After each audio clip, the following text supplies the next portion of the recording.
Mr. President, it is my honor to represent the state of Illinois and the city of Chicago.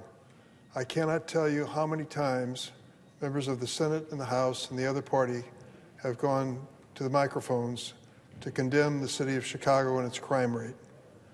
Let me tell you point blank, there's too much crime in the city of Chicago, but it's not the only city in America that suffers from that problem. Cities large and small have problems every single day with violent gun crime. My hometown of East St. Louis is a tiny little town of 20,000, 25,000 in comparison to the large metropolis of Chicago, and yet the rate of gun violence there is even higher in East St. Louis than it is in Chicago. We have to do everything we can to deal with it. And let me tell you what everything we can means. It means we have to look at the flood of guns coming into these cities from out of state primarily, without background checks, that are getting into the hands of criminals who are turning around and killing innocent people. To ignore this flood of guns in the United States of America and condemn crime is to basically take a position that you're not going to look at reality.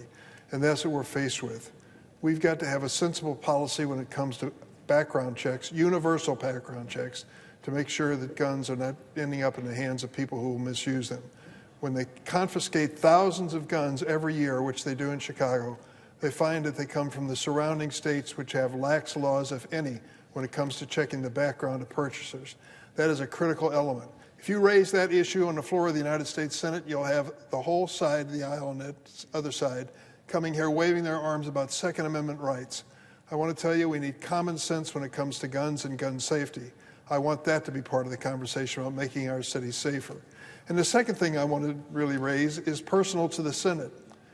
If you want to stop crime in the streets of Chicago or any city, Cleveland or Chicago, for example, one of the first things you need is a competent, aggressive criminal prosecutor, a person known as the United States Attorney, who works as part of the 85 U.S. attorneys across the United States enforcing the strong federal laws which we have enacted. So why don't we have a U.S. attorney in the city of Chicago? Why don't we have a U.S. attorney in the city of Cleveland? Because the objections of one Republican senator who's come to the floor over and over again to stop these appointments from taking place. The nominees have been cleared. They've gone through background checks. Both sides, Democrats and Republicans, have approved of them. They're sitting on the calendar, and they cannot move because one senator from the state of Ohio, a Republican senator, refuses to lift his hold and to give them a chance to vote on it. So you can give all the speeches you want on the floor of the United States Senate from every member of the other side about how we've got to end crime in the city of Chicago. Well, do me a favor. Speak to this one senator and convince him that a competent, aggressive criminal prosecutor as U.S. Attorney in the city of Chicago is one step toward that goal. To ignore that and to let him hold up this nominee is just unfathomable and inexcusable.